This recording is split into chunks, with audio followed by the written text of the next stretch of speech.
Good morning, everybody. My name is Bill Clark, and I'm the president of Channel Islands Waterfront Homeowners Association.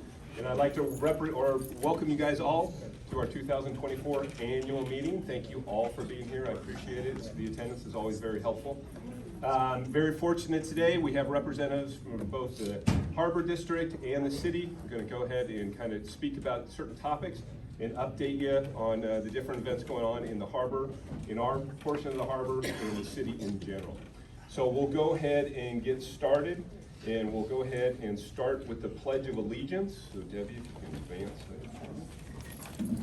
If I get everybody to stand. Yeah, we're almost there. Good. There we go. I pledge allegiance to the flag of the United States of America and to the republic for which it stands, one nation, under God, indivisible, with liberty and justice for all. Thank you very much. Appreciate it. So this morning, our first speaker will be Michael Tripp. Michael was appointed to his position in 2021. It has been a pleasure to work with him, and we're very excited to see some of the changes. Things really start to move here in the harbor. So I'm going to go ahead and let him present what's going on here in the harbor. Michael. Thank you, Bill. Good morning, everybody. Thank you for having me here this morning. So, as you stated, I'm Michael Tripp. Just going to tell you a few things that are happening in this portion of the harbor, the part that's south of Channel Islands Boulevard. So, to start off with, can I get the next slide? And the next one. So, we got a lot of projects going on here, both private and public projects. The first one, I mean, as I'm sure you all know, the old Casa Serena is down. And so we're working on getting this new Hyatt house done. The grading permits were pulled, and so we expect groundbreaking in April. I had hoped it would go in March, but we're still working on some of the last few things to get this done. And once you do see the groundbreaking out there, expect about 24 months before the new hotel is done. So I'm really looking forward to seeing this one done. It's going to have a fabulous view looking right down the harbor, and they will replace the old Lobster Trap restaurant with a new restaurant there too. Right, next slide. So this is a few of the public projects that we're working on. The Kitty Beach parking lot. As you can see in this picture, this parking lot, it's been sitting there for a while without a lot of care. And so we're not just doing a slurry seal on this one. It's a complete, we're gonna dig it up, grind it down, repack it, and put a new parking lot there. We just started it this week, and we expect it to be done in April 2024. This is part of a couple projects we're doing at Kitty Beach. In addition to this one, we're going to redo the surge wall. If you could go to the next slide.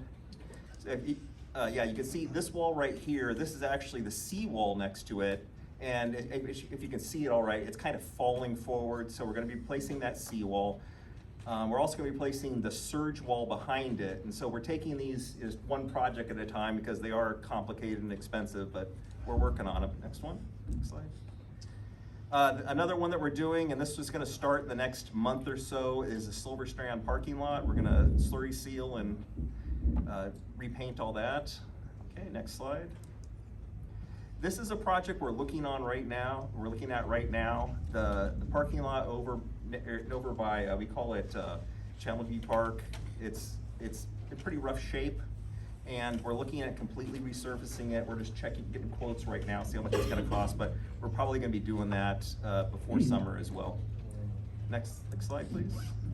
And then we're moving on to the big project, those Harbor Boulevard parking lots. If you've been through those, they are not in great shape. The potholes are just tremendous. You could lose your car in them.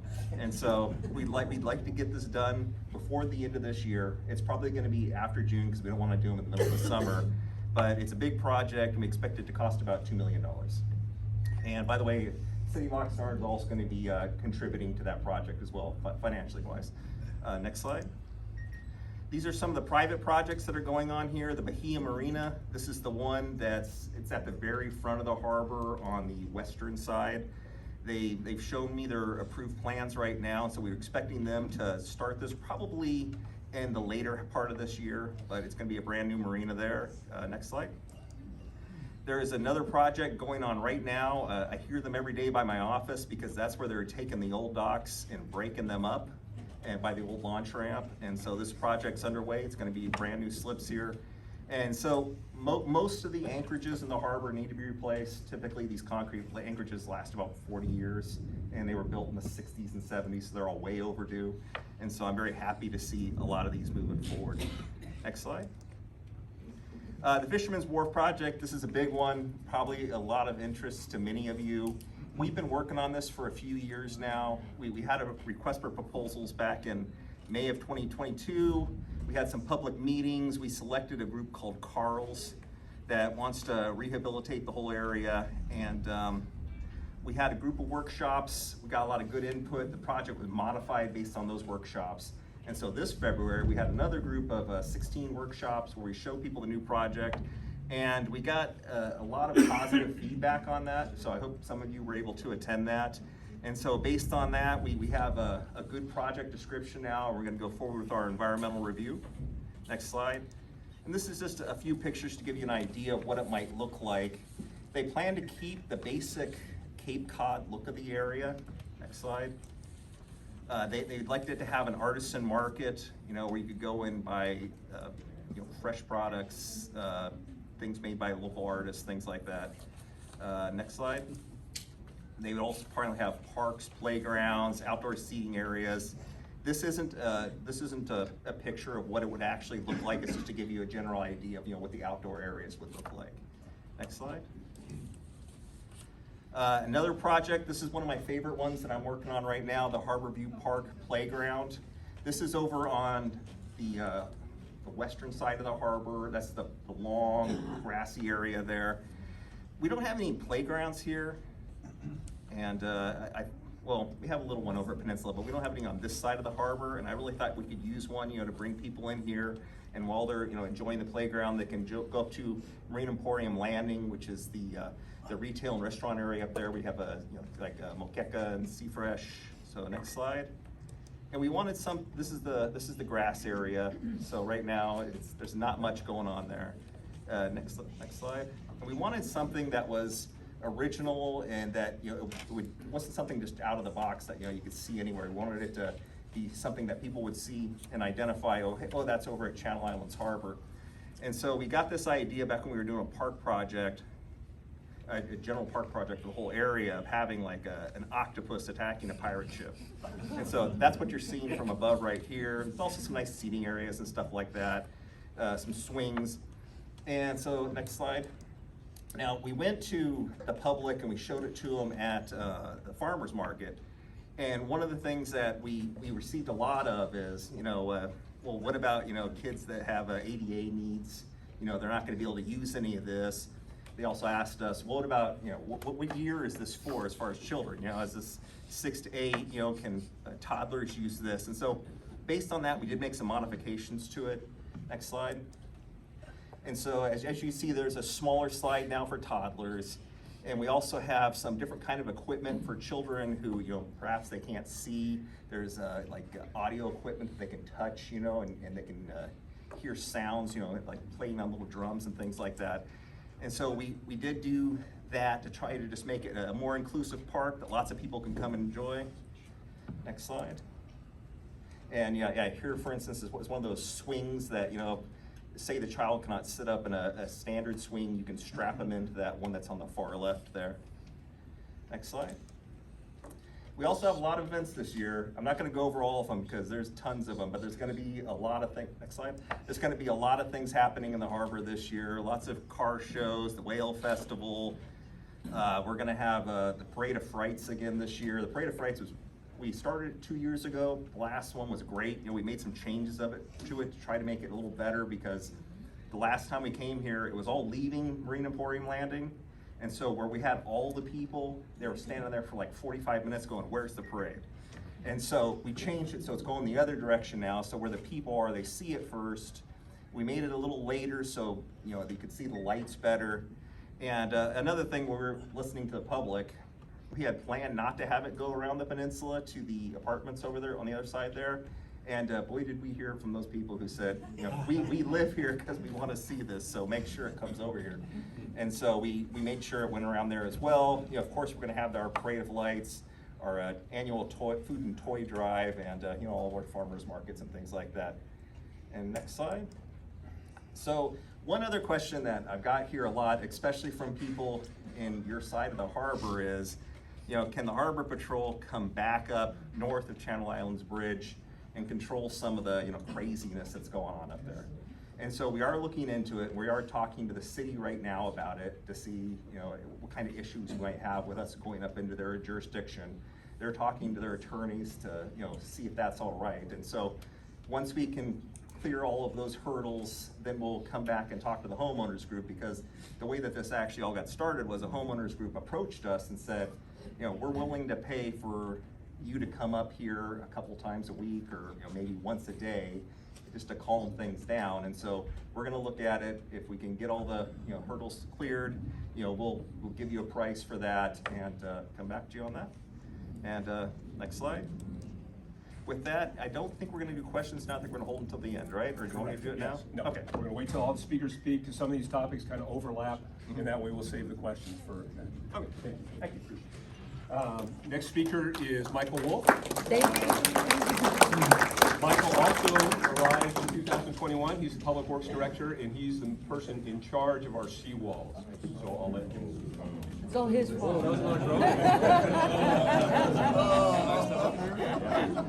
Good morning, everybody. Michael Wolfe, Director of Public Works. I also want to introduce our relatively new city engineer, Morgan Kessler, been on board a couple of months. So we will be talking about seawalls this morning. Couple things to start off with. A little bit more than 2.5 years ago, right before I got here, the city finished a seawall repair project in a small area in the harbor. The next project is the one that you're looking up on the screen right now. So we have some areas on Hemlock that we're working on. And so that design is 100% complete.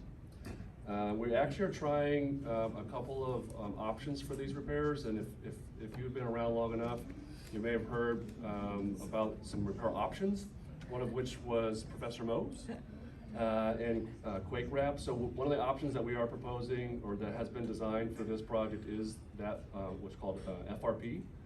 It's a fiber reinforced polymer facing that gets epoxy ejected behind it. So that'd be one method that we use in this repair pilot program, if you will. And the other method is a pretty standard method, which is carbon fiber bars that are put in and then epoxy.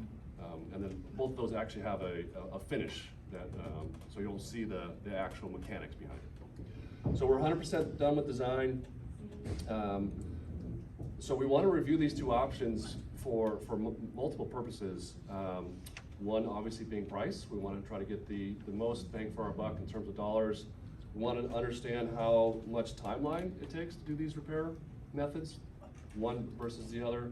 We're also looking at how much or how little disruption to the residents we have for these two options. We also want to understand what, if any, water quality impacts they may have. We're going to be getting a permit, and I'll be talking about that in a little bit. We also want to be very understanding of the sensitivity to the tidal movements, which repair options are better for which, obviously, as you know, the tide goes up and down, and so is one of them a little bit better than the other one when we have high tides versus low tides.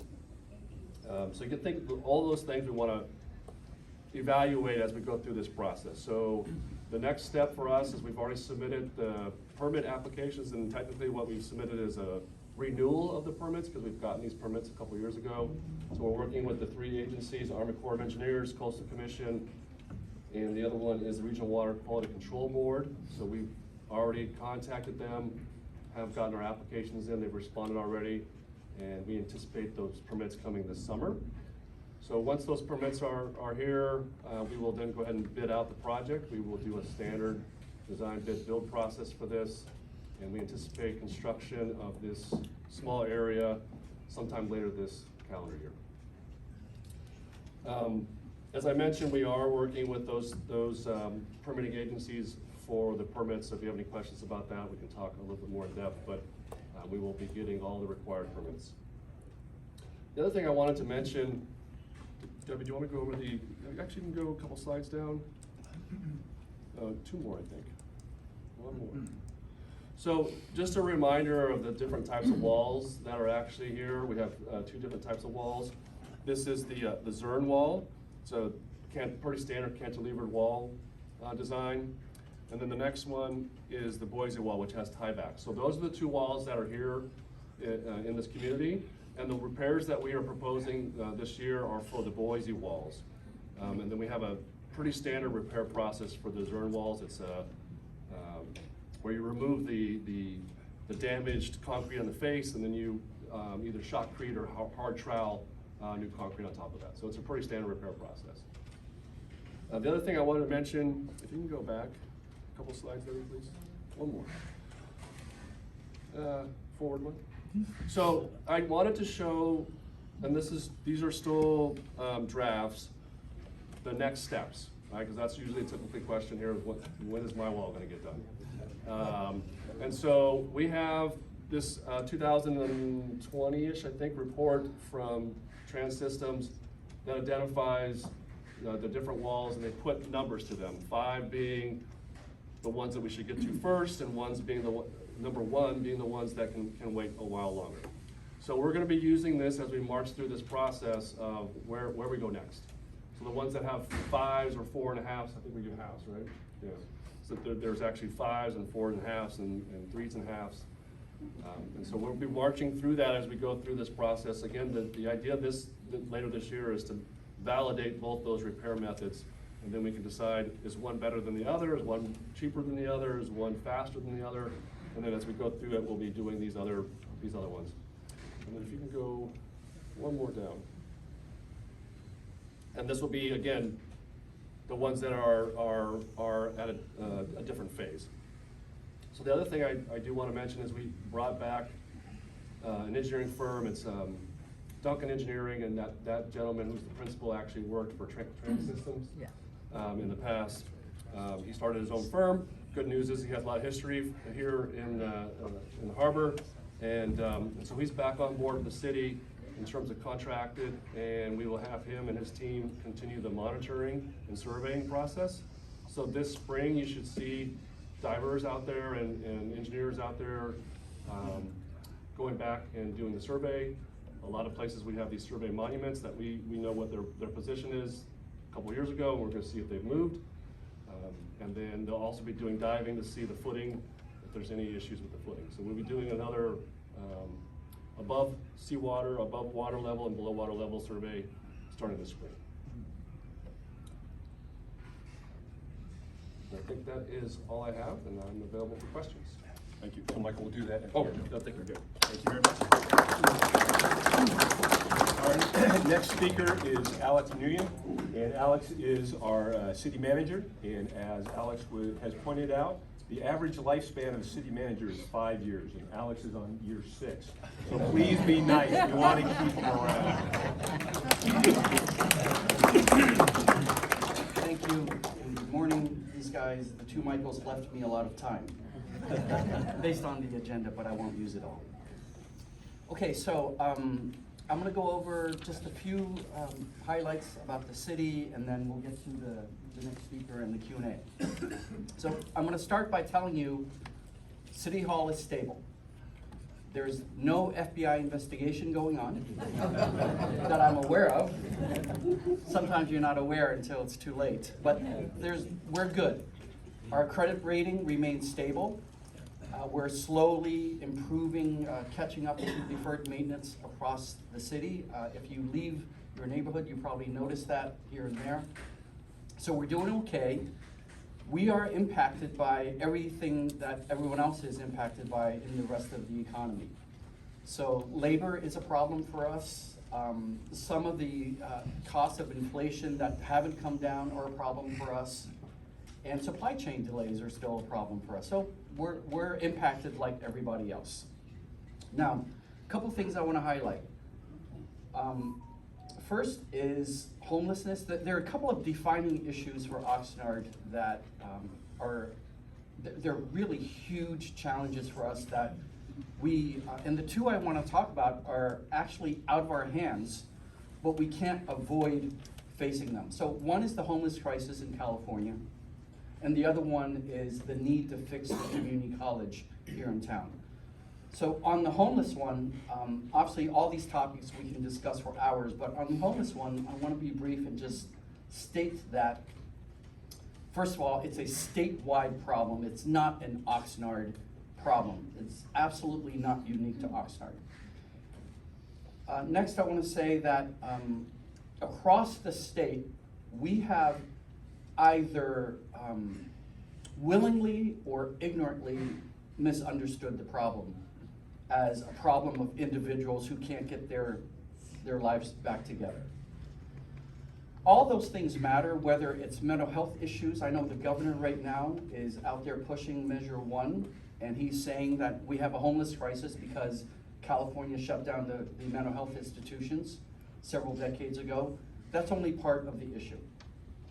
Drug addiction, poverty, seniors losing their housing because they're on fixed incomes. And the real issue here, though, is the lack of housing. And that's just, and it's not an opinion, that's just data. So there are two graphs that depict California that are really significant. And I'm just gonna use my arms to depict them. I didn't send the slide. So one is, if you look at the graph, is the cost of housing in California over the last 4 decades. The shape looks like this. And wages over the last 4 decades look like this. That's the graph. So that's number one. Number two, the population graph for California over the last 4 decades looks like this. And the production of housing looks like this. So it's pretty obvious we have not built enough housing to keep up with the population growth. So all this talk about people getting upset and leaving California, they're not gonna leave fast enough. It's not gonna happen. And the fact that because we haven't built any homes, the cost of housing, of course, is skyrocketed. It's through the roof. So the issue is, and this is us, the people of California, not the government. We caused this because we've focused on single-family residences with white picket fences, front yard, backyard, side yard, the works.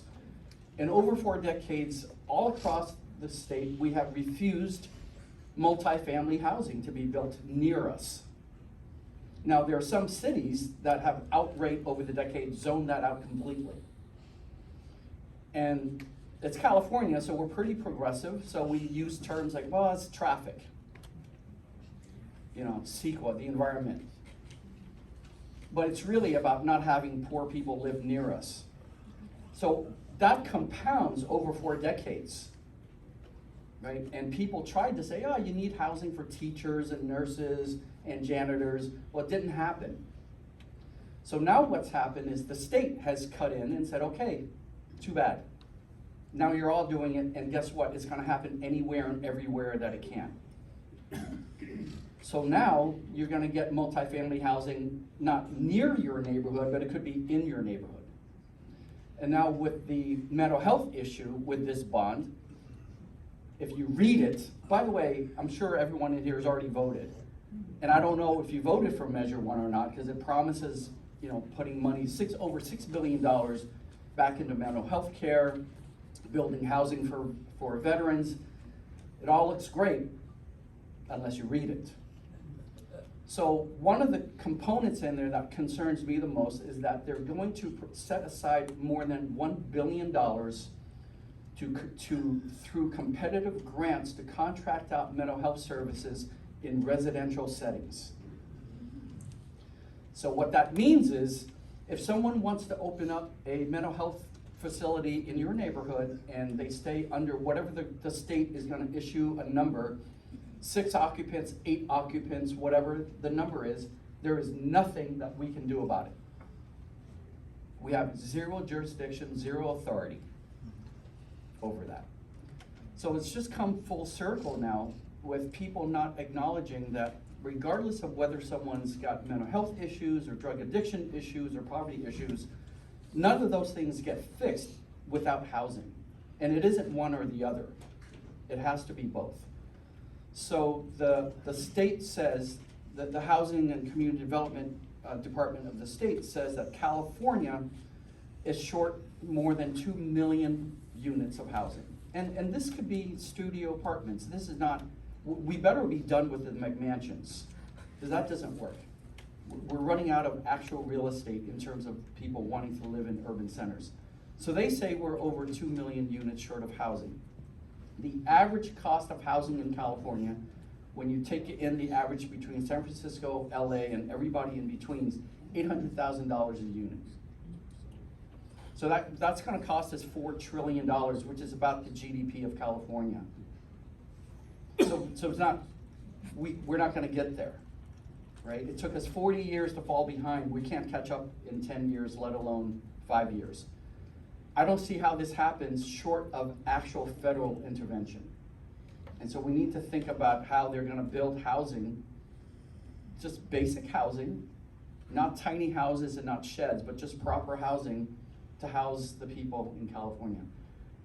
So we're doing the best we can. So what happens is, when you see a homeless encampment near you or homeless people in the shopping center and you complain, right? What do? We send out our outreach workers, and in some cases we send out the police. And what does that do? It'll move that particular problem somewhere else.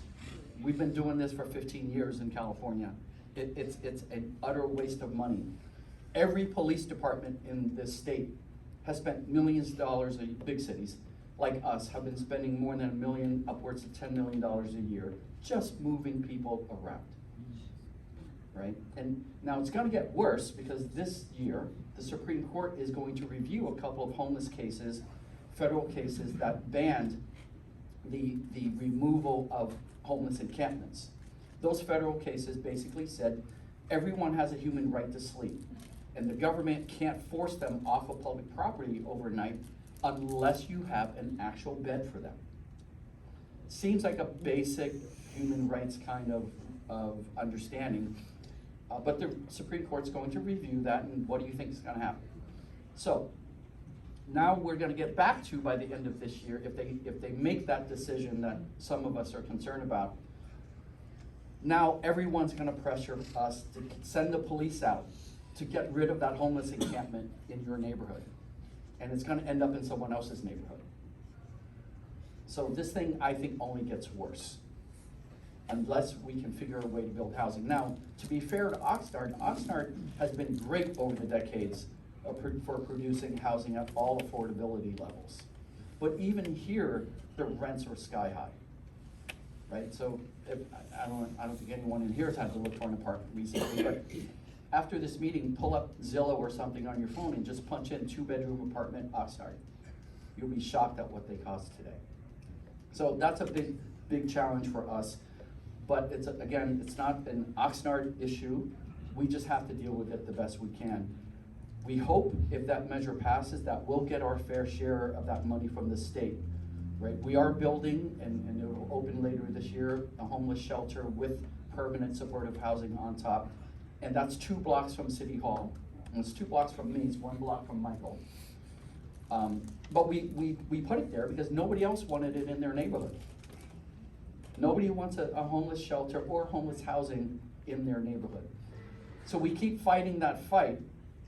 The problem has already exploded on us, and we keep fighting that fight of keep them away from us. It can't end well. Okay, enough of that for now. If you voted for Measure 1, you voted for Measure 1. If you didn't, you didn't. Either way, we're gonna have to deal with it. Next is fixing the community college. Oxnard, as a community, we are, as you know, more than 200,000 people. We are not a town, we're a big city. We're one of the biggest cities in California, and we're one of the biggest cities in the entire nation, believe it or not. We're 100, I think, after the census, I think we're hovering around 122 of all American cities in size, in population size. So it hasn't been Mayberry for quite some time. But we have a certain distinction, though, that is unfortunately rather unique among big cities. Of our entire working population, all the working adults, 80% don't have any training beyond high school training or education. And that in part explains why so many of our families are in jobs that don't pay enough and more importantly, don't provide medical benefits. And if we can't change that, there's really nothing we can do at City Hall that improves the quality of life. We'll fix the roads, we're fixing the roads. We'll patch the potholes, we're getting better at that. You know, we'll make the grass at the parks nicer. That's not gonna really make a difference. So the community college, which is something we already pay for, needs to do a better job at providing training for our residents, just to get the good jobs that are already here. And that's the other thing that is really important for people to understand. Oxnard's problem isn't that we need more companies that pay higher. They're here. We need to produce residents and workers that are qualified to work in the companies that are here. And if we can't do that, at some point they're gonna pull up their flag and go somewhere else. So that's our biggest challenge that we should have some control of. Now, unfortunately, as a city manager, I don't have any control over that. I'm not the college chancellor or the college president. But I have some, we at the council, at the city and the city council, we do have the ability to advocate strongly, and we do have the ability to force partnerships and try to help, and we are working on all those things. But if we don't tackle the homeless crisis one way or the other, and if we don't get the community college to serve our residents, there's not a whole lot more for City Hall to do, except the day-to-day, which is important. And we have fallen down on that over the last couple of decades, but we're climbing back up out of that hole. So like I said, City Hall is stable. We're doing a very decent job. We have a long ways to go, and we're on a good path. But if we can't tackle those two other issues, not gonna get a whole lot better for most people in Oxnard. And that's a really big challenge for us. Okay, so the third thing that I'm gonna conclude on, and this is ironically ending up going to be a bummer for all of you too, which is of the many lawsuits that Aaron Starr has filed against the city, there's one that actually has screwed all of us, and that is his recent lawsuit that prevents us from issuing municipal bonds.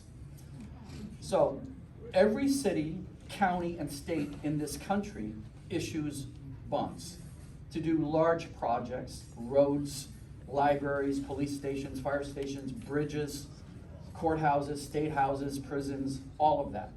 Seawalls. Now, Councilmember Perello convinced his colleagues to make a commitment to fund half of the seawall repairs over the next several decades. A couple $100 million at the very least. Only way we get to do that is through municipal bonds. So in the last couple of years, and probably for the next couple of years, we can't do that because of his lawsuit. Now, there's slightly good news, which is at the Superior Court, we won, he lost.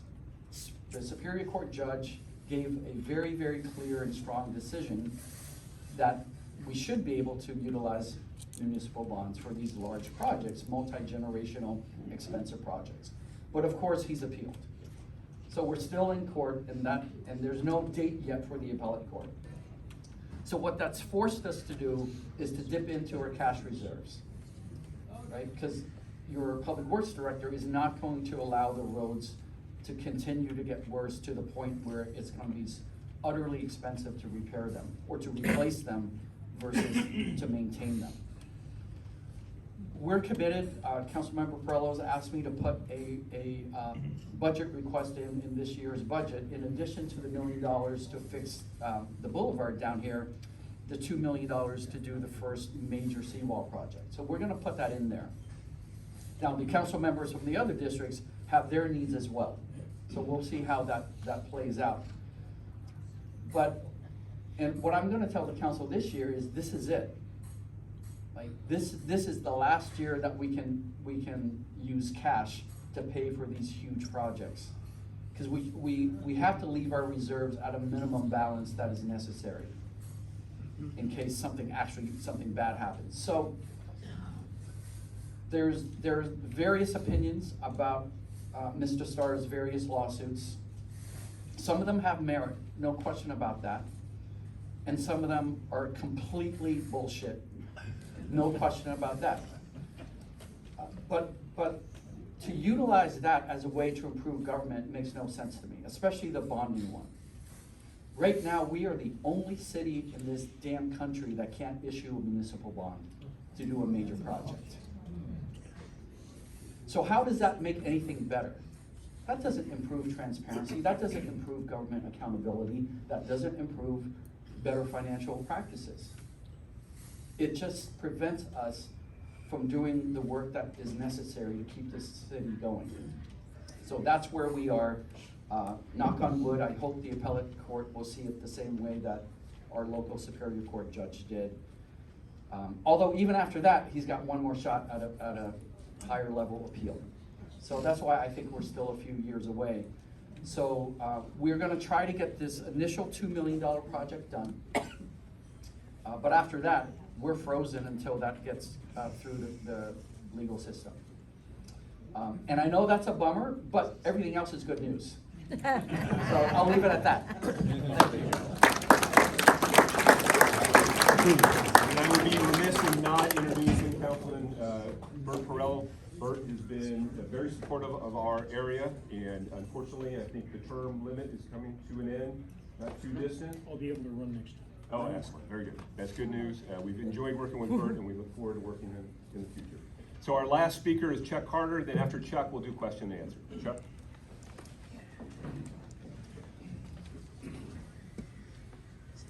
Good morning. My name's Chuck. I'm a volunteer coordinator for the Channel Islands Clean Water Team. This picture kind of tells the story of our harbor, the water quality issues that we're facing. As you can see on the left-hand side of the screen, we've got agricultural fields that discharge into Edison Canal, and that discharge includes nutrients, pesticides, some other chemicals. When the power plant was running, Mandalay Generating Station, you can see down in the bottom right-hand corner, it pumped 1.5 billion gallons of water out to the ocean, and that created a flow, a circulation that brought a lot of those constituents, the pesticides and nutrients, out to the ocean. When the plant shut down in 2018, the harbor experienced what they call a harmful algal bloom. Many of you may remember 5 years ago, brand new city manager Alex Nguyen came into a meeting like this and was faced with hundreds of people who were angry about the water turning brown, smelling bad, and we had a minor fish kill.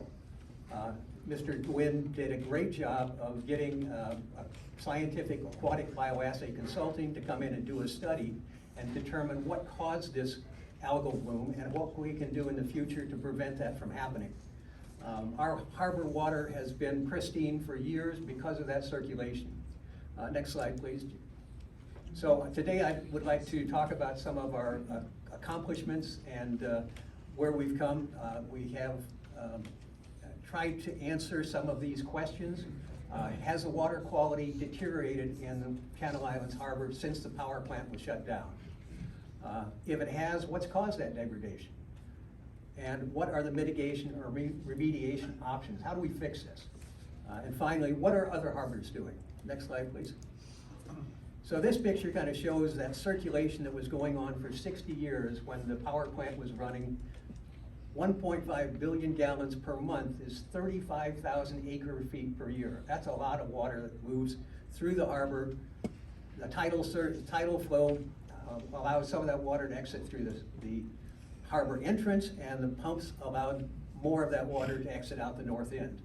When the power plant shut down, they blocked that north end, and now all of the nutrients and pollutants flow through our harbor south to the harbor entrance, and that has led to the degradation of our harbor water quality. You probably may have been some of the people that showed up for the water board meeting in 2018 complaining about this water quality. And water board said, we can't turn the pumps back on, but we'll do everything we can to help resolve the water quality issue. Next slide. So the water board lived up to their commitment. They agreed after our outreach to provide 1 year, 12 months of laboratory testing cost of about $125,000. To help determine if the water quality was not meeting state standards. And that's important, because if the water quality is not meeting state standards, we can qualify for some state and federal grants. The degradation, as was reported in the Aquatic Bioassay Consulting Report, which is on the city's website, said part of the problem is the stagnation. What they call residence time increased threefold. That means how long the water stays in a certain location in the harbor. We also had low dissolved oxygen, which was encouraged by the nutrients coming into the harbor, causes the algae to grow. Algae dies, falls to the bottom, and the decaying algae consumes oxygen, which is what can lead to a fish kill. Elevated bacteria is something that we kind of realize, and all the surfers know, don't go in the water for 72 hours after it rains because there's bacteria in the water. We've documented where the bacteria is coming from, and we'll show that in just the next slide. One of the things, one of the things that happened recently was the white sea bass fish grow-out pen in Mandalay Bay lost half of their 8,300 fish because of the bacteria flowing in after the December rains. The Department of Fish and Game helped them save the rest of the fish, but it shows that the bacteria, it not only is harmful to people, but also to the aquatic species. We'll also have identified some pesticides that are coming into the harbor from the ag fields. We've identified what kind of pesticides they are. They're not the stuff you're using at home. They're the industrial grade pesticides. And although they're not harmful to people, they're highly toxic to aquatic species and some beneficial insects such as bees. And finally, toxicity is the issue that the Water Board is concerned about, so we've done some toxicity testing. Next slide. What the ABC, the Aquatic Bioassay Consulting Report, had some great illustrations. They mentioned that we knew, the developers knew that when the pumps got shut off, water was going to be degraded. So back in 2001, Moffett and Nichols did a study, a hydrology study, and they showed what the residence time was in various parts of the harbor. In 2019, ABC did another hydrology study and supported those results. And it's kind of hard to see on this slide, but the details were the average residence time in Seabridge was 6 days. Now it's gone up to 25 days. That's a huge increase. You've got, more stagnant water in Seabridge, in Westport, in Eastport Bay. Those are kind of the cul-de-sacs where the water doesn't circulate as much. Next slide. Don't remember what. Oh, so one of the things that the scientists recommended was monitoring for dissolved oxygen. When the dissolved oxygen drops below 5 parts per million or 5 milligrams per liter, it can be harmful to aquatic species. They installed remote sensors that measure dissolved oxygen, chlorophyll, pH, temperature, every half hour, 24 hours a day from March through November. And this graph, which was also published on the city website, shows that in the July through October timeframe of this year, the average dissolved oxygen dropped below that number for several months. We did not have a fish kill, and part of that is because we did not have a toxic algae species called Pseudonychia, which we had back in 2018. Pseudonychia is related to red tides. It can affect fish, sea lions, dolphins. When it's out in the ocean, it's mostly affecting the ocean-going species. When it comes into the harbor, that's when we had the harmful algal bloom and the fish kill. Next slide, please. So we have collected, when I say we have a volunteer team of about a dozen core people and another dozen helpers that go out and collect water samples every month using our own boats and labor, volunteer time. As I mentioned earlier, the State Water Board paid for the laboratory processing. So we collected 24 months of data to support the original ABC results. And that data is being uploaded to the California Environmental Data Exchange Network, CINC, which is the official database for the Water Board. The Water Board listened to our complaints, but they said, that's anecdotal. We need scientific data to make any decisions. So we've collected 24 months of that at no cost to the city or to the homeowners. And that's, we're building this data set to support the fact that we need to have the Water Board and the EPA do something to help us solve this problem. On the left-hand side, you can see after a rainstorm in December, we had 1.3 inches of rain. Those red monitoring sites show that all of the sites exceeded the state standard of 104 mpm.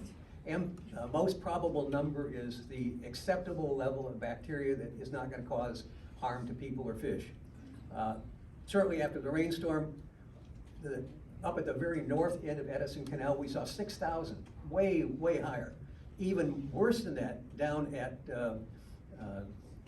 thank you, at Fisherman's Wharf, 9,000. That's where the water comes in and feeds into Mandalay Bay, where the sea bass fish hatchery is. And that bacteria is coming in mostly from urban runoff. We'll see a picture of where it's coming from. So our data has collected what are the pollutants and where are they what are the source of pollutants? Where are they coming from? We did another sample a week after the rainstorm, and as you can see, most of the sites were down to an acceptable level. Next slide, please. Kitty Beach, Hobie Beach have been impaired for bacteria since 2004. It's a problem that happens everywhere. All enclosed harbors have this problem with bacteria. There are ways to minimize it. The county has spent millions of dollars trying to fix the problem. We need to keep working on what is causing it, how to eliminate it. Next slide, please. We also mentioned some pesticides. Permethrin is an industrial grade pesticide. This map shows where the high levels of pesticides are coming from. And the EPA limit is 1.4 nanograms per liter. You can see coming at 5th Street Bridge, we're up to 12 nanograms per liter. Permethrin is not harmful to people, but it's highly toxic to aquatic species.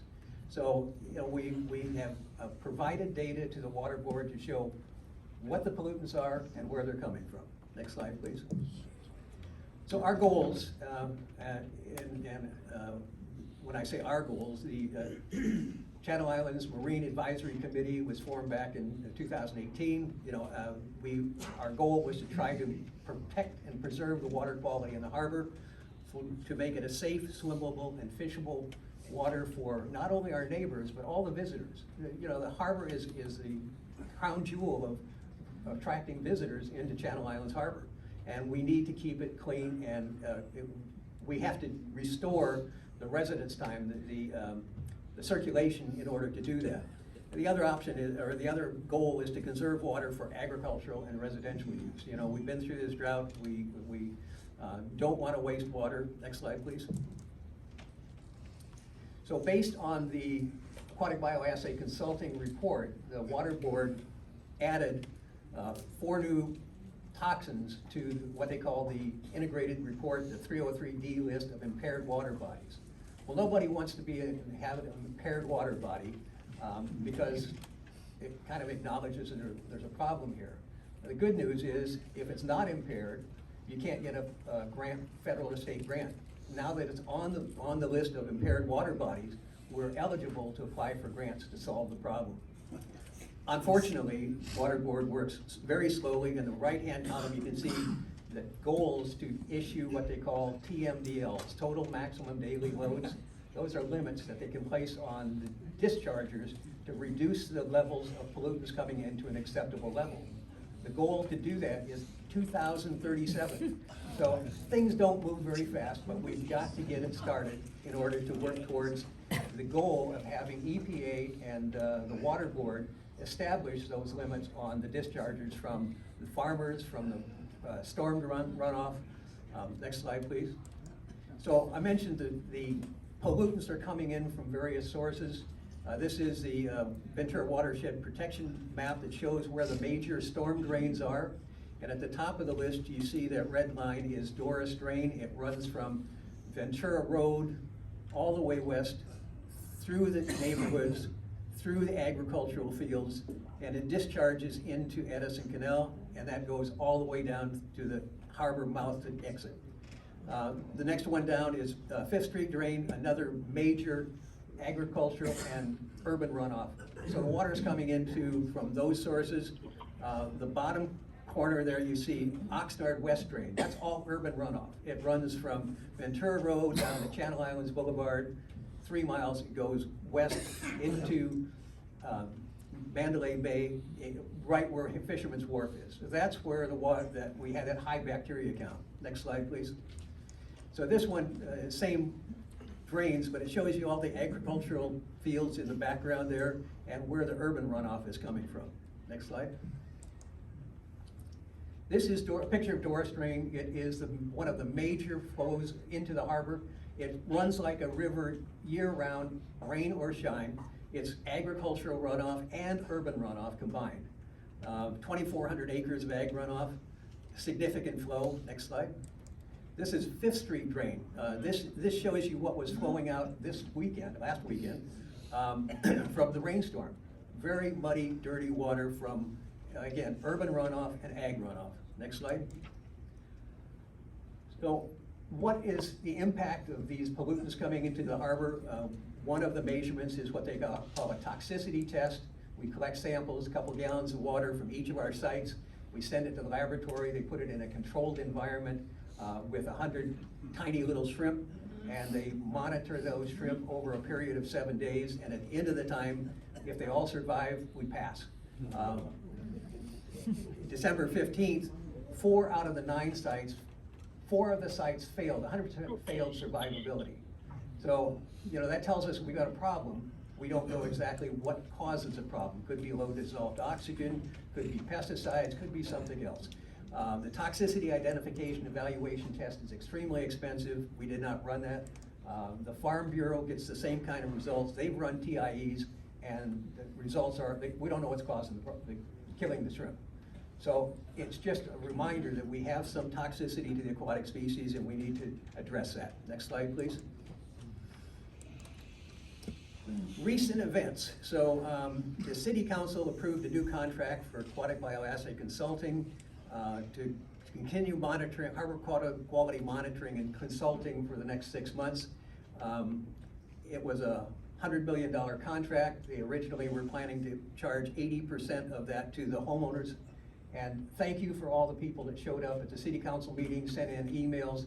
After consideration, the City Council recommended that the city use ARPA funds, American Recovery Act Plan federal funds, to fund that contract instead of charging the homeowners for that. We appreciate that, and we are asking the city to continue to look at other cost-sharing options for future remediation. If we get the EPA, once the EPA and the Water Board determine that we're not meeting state standards, as I said, they can apply these TMDLs and assign responsible parties. Who should pay for cleaning up? What should they do? That's, the city manager can't charge the Farm Bureau, can't charge the Ventura County Watershed Protection District, but EPA and the Water Board can. So we're hoping to move forward with that. The homeowners did not cause this degradation. We're willing to pay our fair share, but not 80% of it. Next slide. What are the remediation options? So how do we fix this problem? We've identified we have a problem. We've got the scientific data to support that. What are we gonna do to fix it? So the city issued an RFP, a request for proposal, to go out to an engineering consulting firm to look at a feasibility study. This is on the agenda item for the March 12th council meeting. We encourage everybody to support that feasibility study, and it will help us determine which of the best management practices are most cost-effective and most efficient. We have a list of, our team has done a lot of research. We've looked at what other harbors are doing. There's a number of things that can be done to reduce the pollutants. One is source control. Don't let the water come into our harbor. Another one is filtration, remediation. bioswales, filters, holding ponds. Those are all things that other communities are doing. They're expensive, and we have worked with the Farm Bureau to help them understand what funding sources are available from National Resource Conservation District, and they're very willing to help us resolve those issues. And the third option is dilution. Sending it out to the ocean, as we were doing for the past 60 years, is one way to dilute the pollutants. So we look forward to working with the consultants. They are going to evaluate some suggestions we put in and hopefully come up with other ideas that are more cost effective. Next slide, please. So we appreciate all of the support we've seen from the state and federal water board to approve funding. We've done a lot of work to lobby and try to raise the awareness of the problem, document the problem, and ask for sources of funding to solve the problem. So again, appreciation for $1.3 million of ARPA funds from the city. The county matched the $1.3 million, and the city also got $500,000 from the state to mitigate our water quality problems. So thanks again to the city manager and the county people for all their support there. Next slide. What are other harbors doing? Wolfe's Alamitos power plant is very similar to the Mandalay Generating Station. It pumped 6 times as much water once through cooling plants. State Water Board said once through cooling plants have to be shut down by 2020. Our plant shut down in 2018, a little ahead of schedule. They allowed Alamitos to continue to operate, but Alamitos took a proactive standpoint and went out and got the engineering study that we're proposing. And as you can see, they had the same kind of problems. Low circulation, high bacteria, increased temperatures, trash accumulation in their harbors, and they were predicting that, and they didn't want that to happen. So according to the tentative schedule, they did their conceptual design, they did the feasibility studies, and now they're moving into the environmental reviews. So as you can see from the timeline, it's going to take a while for us to get there to come up with these solutions. One of the important finds or developments was what they call fish-friendly pumps. So one of the objections to the once-through cooling was it killed the little fish in larvae as they were pumped through the pumps. This fish-friendly pump doesn't kill the larvae. The Coastal Commission has approved the idea. The Water Board has approved the idea. So those are really big milestones that we can look forward to because that precedent has been set. We hope to do the same thing. Next slide, please. So we also looked at Ventura Harbor, and they have accomplished something that we didn't think was possible. They have run a pipe underground over a mile offshore to discharge what they call concentrated brine from their advanced water treatment facility. So advanced water treatment facility takes the sewer water, treats it with reverse osmosis and chemicals, and makes it potable water. But the brine that comes out of that process is really highly salt and needs to be disposed of somewhere. They have almost completed this, they scheduled to complete this 6,000-foot pipe under the seawall to pump that brine out into the ocean and dilute it. It's again approved by the Water Board. It's technically feasible. They put up a big sign wall around Peninsula Park. They've been working on it for several months, and they're planning to finish that pipe next month. So it's really a great, another good precedent that has been set that we can do something like that in our harbor. So pumping offshore would be one of the ways of improving circulation. Next slide. So we've been working, the Marine Advisory Committee has been working with all stakeholders to try to determine what we can do to solve this problem together. So the city, the county, the Water Board, the Farm Bureau, the various funding agencies, we need everybody working together to get the funds to implement some of these solutions. As I mentioned, the RFP has been released. We believe that it will be presented to the City Council in March, and that's a big step forward to go from what we think can happen to what the engineers say will actually work. And finally, we are working with the Coastal Commission to get a temporary pilot project to do low volume of pumping out the north end, just to determine how much low volume of pumping would fix the problem. The fish-friendly pumps at Los Alamitos are 6 times what we would need. So, you know, I mean, that project is a great idea. It's expensive, it was like $30 million. So, you know, these good ideas that work are gonna cost money, and we're gonna need to get funding. Next slide. So, you know, just recap what we've done is outreach. We've outreach to all of the people, all the stakeholders we can think of. We have obtained funding. We have collected 24 months of scientific data. We have looked at we've done research and found all the best management practices that can help solve this problem. The city has produced this RFP to get engineering consulting to support our ideas. And we want to thank all of the people that have showed up to help support cleaning up the harbor water quality, improve the circulation, return the residents' time to what it has been for 60 years, and make Channel Islands Harbor a pristine harbor again. Thank you.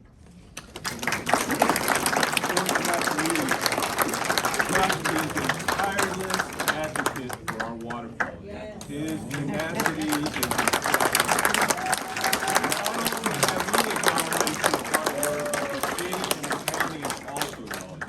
very lucky to have someone like that. So thank you all. So now we're going to go to question and answer. Debbie's got a microphone. She's going to walk around the audience so you can do that. Connie, do you mind coming up and running the slides? And I'm going to pull out this mic and I'll hand it to Well, we don't really have slides for the questions. Or she's going to at least let you get up and then she can run the next slide. So first question, go ahead. Yeah, Bruno Tonen, Mandalay Bay. Chuck, thank you for all the work you've done. And this was probably the most concise talk about curing our harbor for all the water issues. And I'm glad that, I know most of us are glad that we came to listen to all of you. I've got one question for the harbor master here. You talk about Kitty Beach, and you know, with all the pollution, is it safe for our kids and the community to use Kitty Beach? And why can't that money that we will be expending to improve it be used for other entities? And I noticed that last year there were signs wanting everybody to stay off the beach because all the seals. And my question is probably going to occur again. So can that money be used to some other way? And Alex, one more thing. I was wrong when you first started. I bet that you'd only be here for a year. So thank you very much, and have half a donut on me.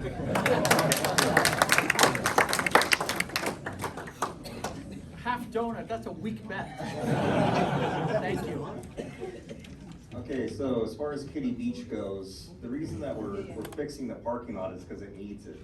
You know, you could spend money on a lot of different things, but nobody's spent any money on that parking lot in the last 60 years, and so it's in really bad shape. So that's something that needs to be addressed. That doesn't mean that we don't address other issues, but it is one thing that needs to be taken care of, and we're taking care of it now. Is the water safe to swim in? When it's not safe to swim in, the health department puts notices out there informing you that it's not safe to swim in. It does have bacteria issues occasionally. It doesn't have them constantly. When there's a problem, then they will be posted telling you not to swim there. And the question is, should we spend that $300,000 fixing the water quality? You can't fix the water quality with $300,000. You know, we've spent millions of dollars trying to fix the water quality, and $300,000 isn't gonna make a drop in the bucket for that specific beach. But as I said, that beach, it doesn't have a huge problem with bacteria right now. You know, the sea lions, we don't know if they're gonna come back or not. Last year was the first year that we had that beach inundated with sea lions the way it was. And Why did they come here? Who knows? I mean, one of the things that we speculated on is that with the El Nino, the water temperature changes and where the food is located changes, and that creates different behavior with the sea lions. And so, will they be there next year? We don't know. We'll be ready for it if they are. That's why we put the fencing up along Hobie Beach, was because the sea lions were so populous there, they were actually climbing over the rocks and going into the street. So we need to keep them away from the people. But we will face that hurdle when it comes. Until then, we want to improve that parking lot, improve the drainage, and improve the other parking lots in the harbor. Next question. Just a quick question. Wait. Los Alamitos Marina, I have a strong enough voice. Before we go on. And just one more thing, the health department is out there several times per week testing the water. And so you'll know when there's a problem. I'm sorry, go ahead. Yeah, the Los Alamitos Marina, did they shut that power plant down? It was just scheduled to be shut down. It's scheduled to be shut down. They got an extension for another year or two, so they've been proactive to look at how to solve the problem when it is shut down. And again, it's a similar type of situation where they're drawing water out of the marina, running it through the one-stream cooling power plant, and discharging it to San Diego River, I believe. Is there any way to stop that from happening? I lived in that marina, and it still is pristine. I have a lot of friends there still. Can they stop? I mean, I think shutting the power plants down was ridiculous. Is there any way to stop that for those people? So the state water board mandated that all one-stream cooling power plants needed to be shut down by 2020 or by reduce their pollutants by 90%. There's 18 power plants in the state. We were the first ones to shut down. Alamitos, I believe, is coming up next. We also have Ormond Beach, and I believe City Manager Alex Nguyen has agreed to extend their power generation for a couple of years based on some concessions that they would do special things. Alex, maybe you can talk about that. Or maybe not. I know it's not our problem here. I was just wondering if there's any way to stop that. And one last question, this was very, very good today about the water quality and the steps, because, I believe we need to pump, okay? Will we run into a problem with coastal trying to if we decide to pump it out like they did in Ventura Harbor? Can they oppose that too? So that's why the precedent was really important. They, when we originally talked to the Coastal Commission, they said, oh no, you can't pump out into the ocean because it's too close to the beach. As we saw in the first picture, the water was actually running across the beach, and they said that prevented people from using that beach. The beach is like 3/4 of a mile from the nearest parking lot. It's not a highly used beach. But if we can do the same thing, go underground off a mile to discharge that pollutant water, the Coastal Commission has already accepted that for Ventura County. We think we can get them to accept it for Mandalay Bay. Thank you. Thank you. I think in the back there. She has the mic. Yeah. Can we- Oh, sorry. That's all right. She wins. First off, I think, another round of thanks. I mean, there's a lot of volunteer work that goes into what you're doing, and Chuck, especially on the water quality front. I remember an update from a couple of years ago. I didn't attend last year, and quite a lot of progress to the Michaels and the work that's done. Again, well done. Chuck, you mentioned, first off, we do have the precedent now of the Coastal Commission approving a couple of options, which is a big step forward. And at the same time, when we think about, some of these solutions are expensive. You mentioned the $30 million.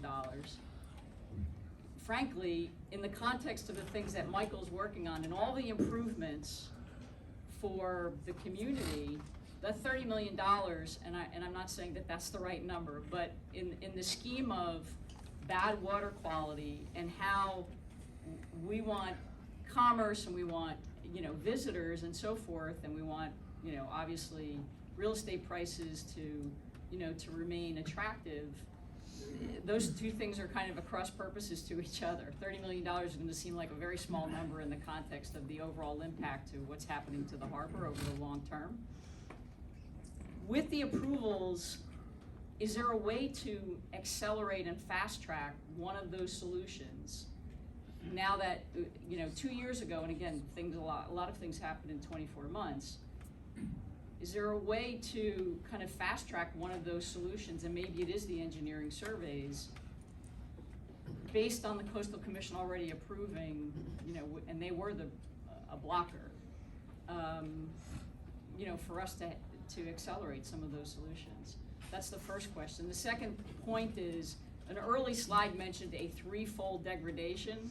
Those numbers showed 10 and in some cases 100-fold degradation. So it's, it's exponential, just in terms of the overall impact. Just curious on your thoughts. There's probably not one solution that's going to fix the problem. There are several solutions that are quicker to implement.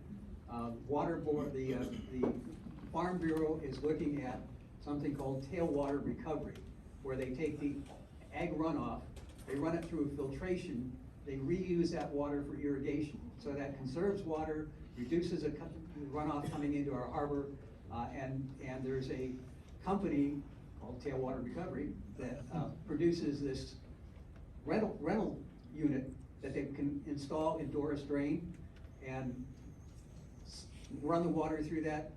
It uses denitrifying bioreactors, reduces the amount of nitrogen in the water, and run it downstream. If you have several of those in the roll, those could be implemented pretty quickly. And the Farm Bureau, Maureen McGuire, has said they're willing to acknowledge that.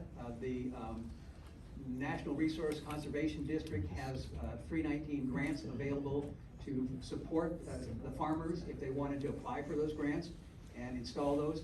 And it's one of those things that, it's $100,000 a year for each of those pumps. You put 3 or 4 of those in there, see how they work, and if they're successful, you expand them. So that's a possibly really quick solution. The pumping option, that's a longer term solution. Some of the other best management practices like bioswales and regenerated filter strips are things that can be put in, but again, the Farm Bureau has to get funding to do those things. Locally, we are doing, the City Council and the City of Oxnard and Ventura County are doing full captured storm drain basins to capture some of the, I believe the city has $400,000 allocated this year for another 115 full capture devices on the storm drains. So Mandalay Bay has a lot of water runoff that comes from the streets with the oil, with the leaves and everything, goes directly into the harbor, no catch basin. So if we put those things in, and that's in process, that will reduce the amount of pollutants coming into the harbor. So, there's a number of things, and that's where the engineering study we hope will give us, here's what you ought to do first, here's what you ought to do next. $30 million is a big deal. If we can't issue bonds, that's gonna be a non-starter. So, we just have to see what this engineering study comes back and tells us will work effectively. And I'm sorry, what was the timing for the engineering study? Or Pat, we're just gonna skip it. What was I apologize, what was the timing for the engineering study? What's the duration? I don't know. So it's going to City Council on March 12th. I believe that the Alamitos study took a year before they came back with their recommendations, and then after the recommendations, the city, the county, the water board has to evaluate those, decide how to fund them, so probably a couple of years before we can actually do anything on that. Thank you. Good, thank you. Next question. Thank you. So I've heard some, Please give your name so we can. Matt Epstein. Thank you. Thank you for the presentation, everyone. But years ago, Harbor Patrol used to go into our side around the homes a few times a day, and we all know that they lost the funding from Seabridge when they voted not to pay the Harbor Patrol. However, the harbor is the harbor, and I know it's county on this side and city on that side. However, things happen at nighttime, things happen during the daytime with boaters and folks that are happening. To not have any patrol, any anything on our waterways in the homes area is wrong. And I've heard a rumor that there's going to be a temporary solution to allow them to come all the way down to Seabridge once a day. But it seems a little strange that Harbor and the city and the county can't coordinate that. These guys are up there, and again, we are part of the harbor, and can somebody address that as far as if we're gonna get the harbor patrol back? Correct me if I'm not wrong. When this harbor was first developed, there was a 50-year agreement between the county and the city. We were fortunate, we got harbor patrol for free. Right. That ended a number of years ago. At that point, the previous harbor director came in with a proposal to provide harbor services, but it was like $1.7 million a year. That was unacceptable to Seabridge, Westport, and ourselves. That's when it stopped. Right. We thought we'd be all right. Obviously, it's become a problem. Right. Michael Tripp has been willing to listen, and so we are trying to work up some ideas to start a pilot program, see how that works, and expand it as necessary. Okay, so, it just, City of Oxnard, City of Ventura has Ventura police boats in the harbor. Well, Oxnard has police boats. Okay, but we have no patrol, and again, things do happen at nighttime, things do happen during the daytime, and it's getting to be kind of a free-for-all out on our side. And so if something bad happens, then the city's gonna get sued, and then maybe they'll react, but again, to have all this amount of homeowners, of properties, of people, it would be nice to be able to have some type of patrol. Yeah, I mean, I agree with that, I understand. The Harbor Patrol is still available for emergencies. If somebody's drowning in the water, if there's a boat on fire or something like that, they still will come up there. What they don't do is the regular patrols anymore. And there's a lot more to this story than that, and unfortunately it unfolded before I got here. But it was something along the lines of, say, one of the homeowners group was funding it, and they were funding it quite a lot, and then there was another one that wasn't paying anything, okay? And so that one that was funding it didn't like that, and there was a proposition, and someone who knows more about this, please correct me, there was a proposition that went out that said, we don't want to be the only ones funding the harbor department, we're not doing it anymore. That was passed, and that's when this stopped. So a couple things. Your comment about them responding is not true. We have had issues. We had a diesel spill in our finger, and we called Harbor Patrol. They said that they will not respond. We called the fire department. They said it's not, actually, the fire department is the only one that came out. We called Coast Guard. We had to call 6 different organizations to get somebody to come out there. By the time they got out there, the diesel spill was already dissipated. So the head's not talking to the tail, and we all pay taxes. So we're paid to the city, we pay it to the county, we pay it to the state. And it would be nice for the heads to be talking to the tails so that we can, Seabridge paying for it, that didn't make any sense. We all, every single person in here does pay toward, the harbor department is state or it's county? It's county. Okay, so there's not anyone from, anyway. I mean, we could go back and forth on this. I agree we should be talking, and that we are talking. The way the harbor department is funded is by the leases that we have in the harbor. If you have a restaurant here, you pay a certain percentage of what you make in that restaurant, and that goes to the harbor. We're not funded by the general fund or anything like that. And so we do have limited resources.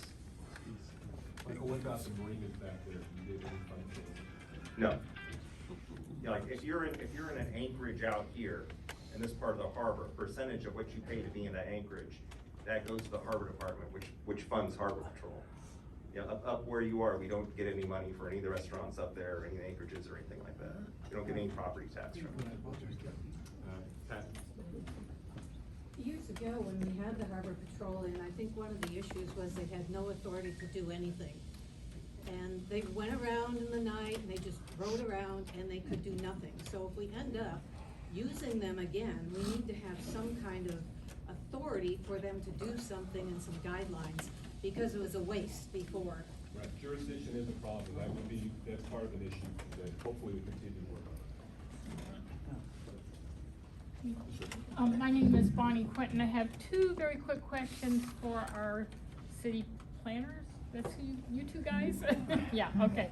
One, can we get access to the copy of the slide you showed with the 1 to 5 priority on repairs to the walls? So the ones that we showed today were drafts, where our plan is to put those on our website, and so we want to be able to get those 100% correct, and so when we do that, we'll put them on the website, and then we can share them with the HOA. Okay, and two, you mentioned you're going to do a survey of the walls, above and below the water line, whatever. Is that going to be of all the walls, or just number 1 priority, or? So those will be for all the walls that are as part of this Mandalay Bay area. So we won't be going up into Seabridge and Westport. Okay, but all Correct, all the walls. all of them Correct. will be looked at. Okay, thank you. You're welcome. I'm Doug Horwath. I heard Chuck talk about the 5th Street Bridge there, and they have that homeless encampment, and when it rains, all that stuff is going back into the canal there at the 5th Street Bridge. I'm sure all of that stuff is washing back into here. Number one, is anybody checking it there? And number two, I'm not sure what's happening with that encampment there. Thank you for that question. We have observed that encampment since 2021. We've been reporting it to the city. They finally have posted an eviction notice that as of February 26th, if you haven't moved out, you're illegal. They'll come in and discard your property and you're subject to arrest. So the city has taken action.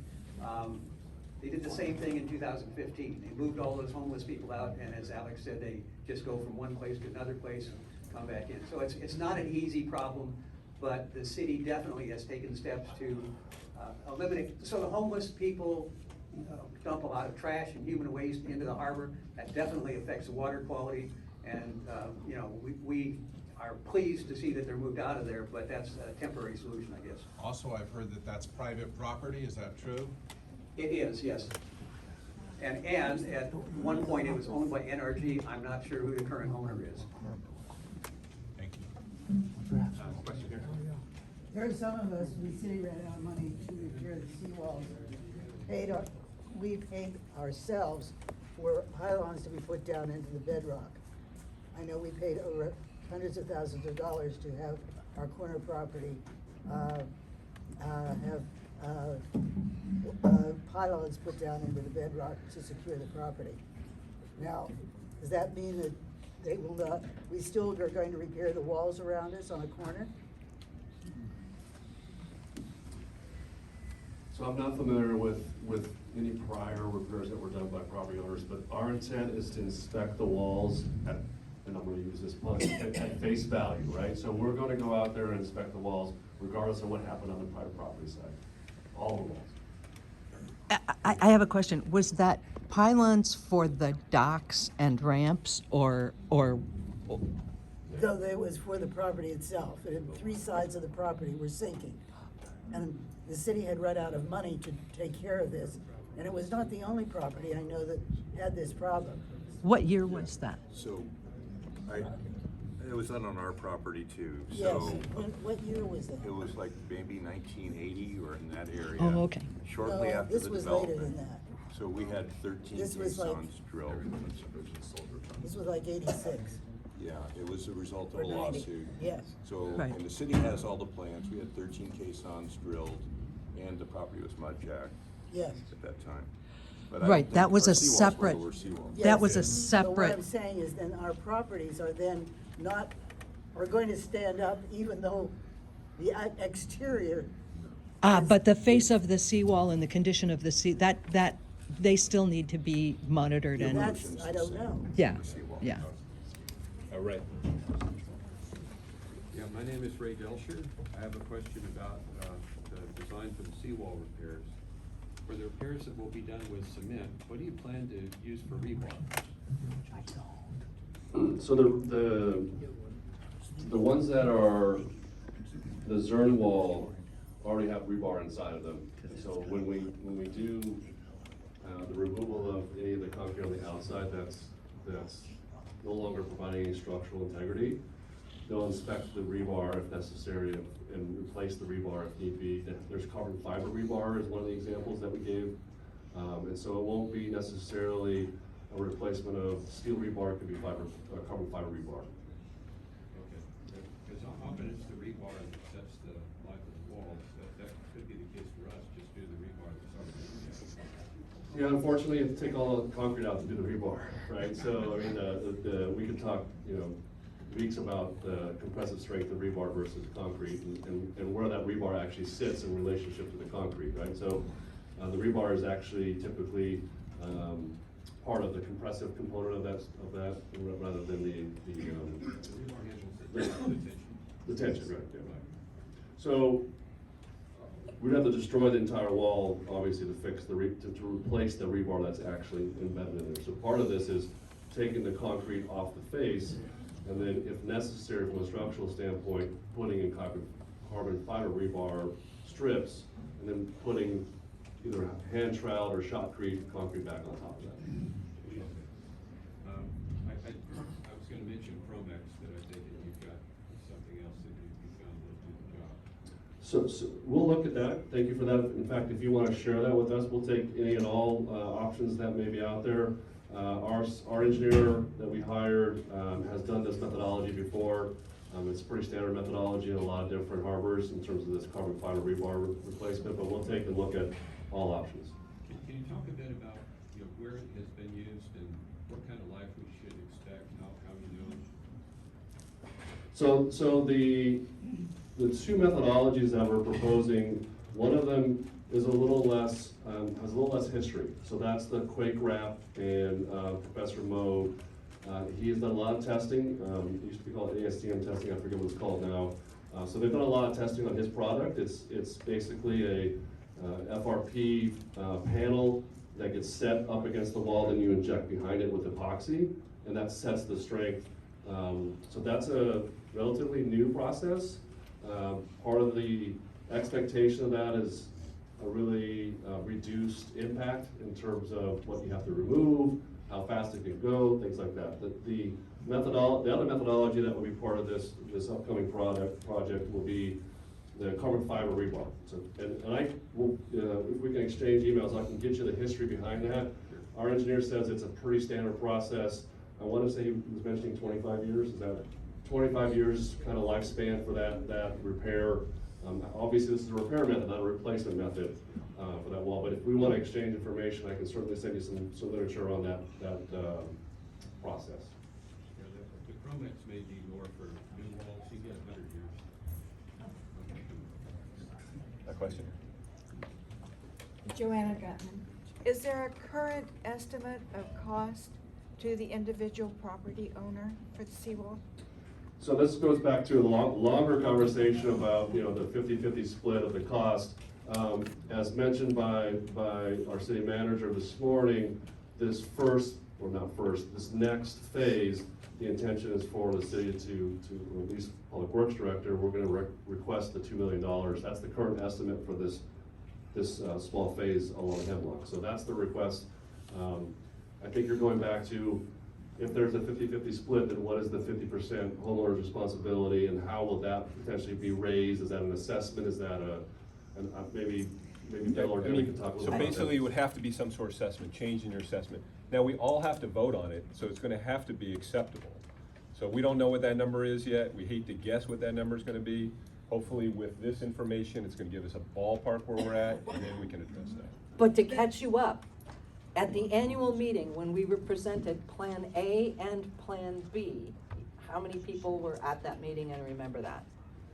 And there was a huge cost difference between Plan A and Plan B. Plan A cost less than Plan B. Plan A had no seismic resilience. Plan B had seismic resilience. There was a lot of discussion about the great difference between Plan A and Plan B. Bill Scarpino, who's not here today, brought up that, and he's been on the Seawall team for 20 years, more 30 or 40. And so he brought up, what about a Plan C?